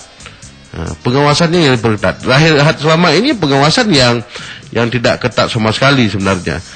Jadi kalau sebenarnya kalau hari ini ya saya kan memberitahukan itu besok akan ada Pak Kuntoro dan rombongannya. Ya mungkin ya kawan-kawan yang ada di Aceh Barat ya silahkan menyampaikan aspirasi. Setelah doa bersama itu menyampaikan aspirasi pada Pak Kuntoro, supaya jangan dia tinggal landas, tinggalkan malapetaka. Saya pikir kalau kita merepet-repet kepada bupati, merepet-repet kepada DPR, itu kan membuat habis energi aja. Itu ada Pak Kuntoro, ya tanya aja langsung pada Pak Kuntoro. Ya beliau kan digaji besar. Ya digaji besar kan harus kerja dengan profesional. Ya bagaimana dikatakan profesional, ternyata masih banyak ya SMS tadi masih tinggal di barak yang berlumpur, masih tinggal di shelter, masih belum dapat rumah satu pun. Bahkan kita ketemukan kemarin ada masyarakat kampung belakang yang begitu juga korban yang tinggal di Rundeng itu belum dapat apa-apa pun, belum dapat rumah. Ya ketika ada kegiatan di GSF kemarin di kantor Anissa, ya wali murid itu mengatakan dia bahwa ada keponakan mereka yang adiknya meninggal semacam nggak dapat apa-apa sampai hari ini. Ya saya pikir ini kan bukan kerja profesional sebenarnya. Jadi ini rekayasa profesional saya pikir nih yang sangat lazim dipraktekkan dalam sini. Ya saya mengharapkan kepada masyarakat yang ingin mempertanyakan silahkan itu terbuka, apa di Masjid Agung besok, apa di Suraida Puri atau di Bergang. Ya silahkan saya pikir untuk mempertanyakan langsung kepada yang berkuasa di BRR. Ya ketua wapelnya sendiri. Ya kebetulan ya dijadwalkan berada di Melabuh saya pikir. Ya kalau Pak Kuntoro proporsional ya silahkan untuk diterima masyarakat itu. Ya korban tsunami sendiri. Sebab saya melihat itu kemarin itu di buku-buku yang dicetak oleh BRR itu di kulitnya ditempelkan foto-foto korban tsunami baik yang sudah dibungkus dalam plastik gitu. Ya sebenarnya BRR tidak lebih ya ada lembaga yang dibentuk pemerintah yang menjual mayat-mayat korban tsunami sebenarnya. Ini yang menjadi yang sangat menurut saya sangat jahiliyah. Maka itu perlu dibubarkan tahun 2005, bukan tahun ini dibubarkan. Dan yang bukan, dan sangat kita sesalkan mereka itu kerja yang amburadul, kerja yang nggak jelas, gaji yang sangat besar, ya habis uang korban tsunami ya untuk mereka sendiri, bahkan meninggalkan malapetaka, mungkin meninggalkan musibah-musibah lagi dan meninggalkan KPMPAD. Mungkin sebentar lagi ya banyak masyarakat yang marah KPMPAD ini kan menjadi bumerang sebenarnya dari pembuatan bentuk-bentukan mereka yang sebenarnya ya mereka hanya membentuk itu hanya seremonial untuk menghabiskan uang. Ya saya pikir tidak lebih dari itu. Ya mungkin ini perlu pendekanan berapa kejelasan uang yang untuk Aceh Barat. Dan berapa yang dapat oleh masyarakat itu ya yang dipikirkan. Ya kalau masyarakat hari ini hanya tinggal tidur di barak, tidur terus sampai mungkin ya sampai ya tsunami sekali lagi kalau memang datang tsunami dari doa yang makmur tadi. Ya saya pikir itu yang saya harapkan ya mari berpartisipasi ya untuk menyelesaikan masalah sendiri, dan masalah itu nggak akan selesai kalau kita hanya duduk di rumah.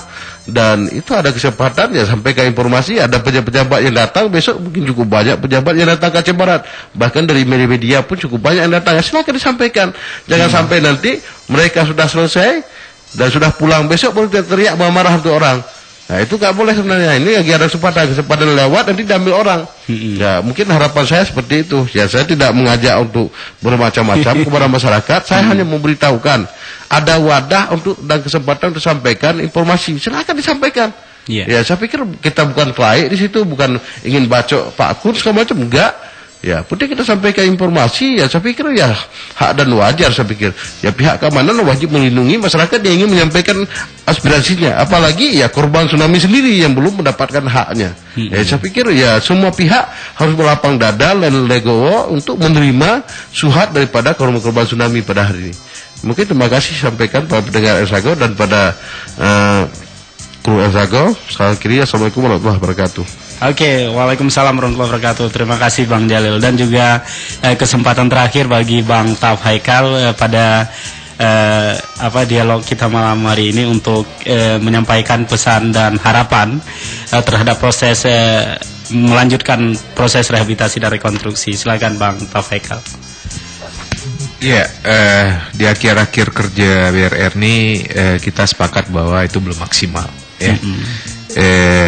Di mana kemudian seperti SMS Aldi masih banyak kita terima, ya. Tapi juga di samping itu agaknya kita juga masih melihat bahwa apa yang sudah terjadi hari ini perlu kemudian menjadi PR yang kemudian harus dilanjutkan, gitu. Yang dilanjutkan dan PR-PR ini kemudian atau pekerjaan-pekerjaan rumah ini kemudian ini harus bisa dituntaskan gitu. Dan tentunya harus dikasih limit waktu juga terhadap lembaga apapun nanti yang kemudian akan melanjutkan ini. Harus dikasih limit waktu sehingga memang target dari apa yang belum sekarang selesai itu kemudian punya batas waktu. Jangan kemudian mengulang apa yang sedang terjadi seperti hari ini. Gini, misal tadi apa yang disampaikan oleh Pak Muhammad Hamzah pada 2008 pertengahan itu seharusnya semua korban tsunami sudah mendapatkan tempat tinggal. Tapi juga kenyataannya seperti SMS kita yang kita terima itu juga masih banyak yang kemudian terlewatkan.